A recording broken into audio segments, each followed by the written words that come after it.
Dorgommiin atileetiksii guyyaa tokko Finfinnee magaalota ijoo addunyaa 10 keessaa tokko godhe.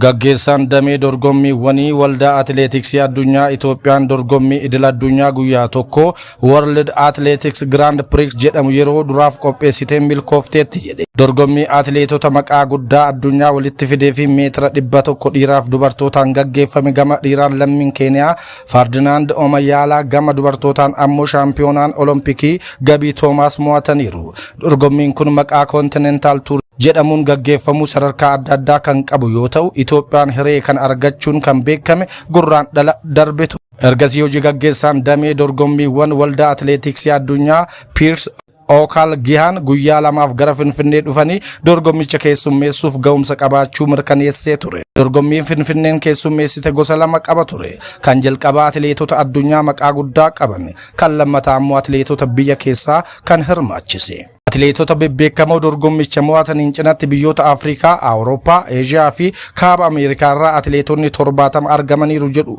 gabaasleen miidiyaalee biyya keessaa. Dorgommiin kun kallattiidhaan tamsaafamaa ture. Itoophiyaan dorgommii kana keessummeessuu isheetiin Keeniyaa, Botswaanaa, Afrikaa Kibbaa, Rippaabilika Kooriyaa, Leseetoo, Omaanii fi Saawud Arabiyaatti makamteetti. Dorgommii kana booda yaada kan kenne qopheessaan sagantichaa Piers Okalgihan guyyaan kun raajiidha. Ummata Finfinneetiin ulfinna guddaa argadhaan jedha jechuun milkaa'uu sagantichaa ibse. Atileetota maqaa addunyaa kanaa qabna ture. Namoonni 20,000 ta'an isteediyeemitti argamaniiru. Tamsaasa televezyiinii kallattii ture. Ga'umsa gaarii argineerra. Namni hunduu asitti ba'ee gammadeera. Finfinneetti jalqabbii aadaa gaarii argine jechuun dubbate. Torbaan 6 dura haala jiru ilaalu yeroo dhufe tiraakiin fiigichaa fi qophii gahaan akka hin turre dubbachuun yeroo gabaabaa kana keessatti tattaaffii federeeshinii atileetiksii fi mootummaatiin milkaa'uu dubbate.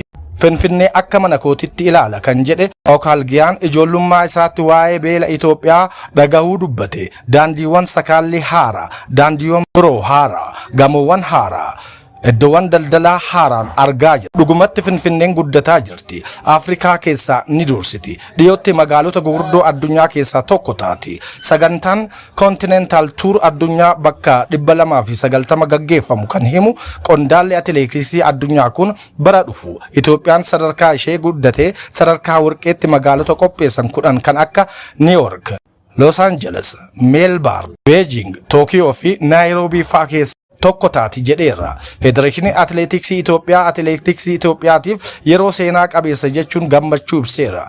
Kun hiika guddaa qaba. Beekamtii idil addunyaati. Addunyaan Itoophiyaatti deebitee dhufti. Mirgi Nikularaa Iraan kan mulqamu akka hin taane pirezidaantiin biyyattii himan. Pirezidaantiin Iraan Masuud Pezeshkiyan pirezidaant Doonaald Tiraamp mirga Nikularaa Iraan qabdu irraa mulquuf kan isa dandeessisu sababbii tokkollee akka hin qabne dubbachuu isaa miidiyaan biyya keessaa Isinnaa jedhamu gabaase. Tiraamp Iraan mirga Nikularaa ishee fayyadamuu hin qabdu jedha. Garuu sababa yakka maalirraa akka ta'e deebii hin kennu jedha Pezeshkiyan. Mirga biyyi tokko qabdu namni irraa mulqu kun eenyu jechuun gaafata. Nuti akka warra waraana barbaadanitti akka nu fudhanneef haala jiru hubachiisuu qabna. Nuti waraana nurratti baname ofirraa ittisaa jirra jedhe pirezidaantiin Iraan kun. Waraana kana kabajaan xumuruuf yaalaa jirra jechuu isaa maddi oduu barattoota Iraan gabaaseera. Pirezidaantichi yaada kana kan kenne wayita marii Teeraanii fi Waashingteen gidduutti taasifamaa jiru keessatti waa'ee Nikularaa dhimma ijoo ta'ee jirudha. Marii torban darbe Paakistaan keessatti taasifameen dhimmi qaamolee lamaan akka waliif hin galle taasise tokko kana ta'uun isaa ibsamee ture. Iraan yuuraaniyeemii gabbisaa kan jirtu kaayoo misooma nagaatiif jettee dubbattus pirezidaant Tiraamp Teeraan meeshaa waraanaa Nikularaa akka hidhattu akka hin barbaanne irra deddeebiin dubbateera. Iraan gama isheetiin Ameerikaan marii nagaa irratti waan hundaa gaafadhee argachuun qaba ejjennoo jedhu akka qabattee ibsuun komatteetti. Qabxiilee ijoo lama Iraaniif Ameerikaa wal dhabsiisan. Iraan qoqqobbiin ishee irraa jiru akka ka'u barbaaddi.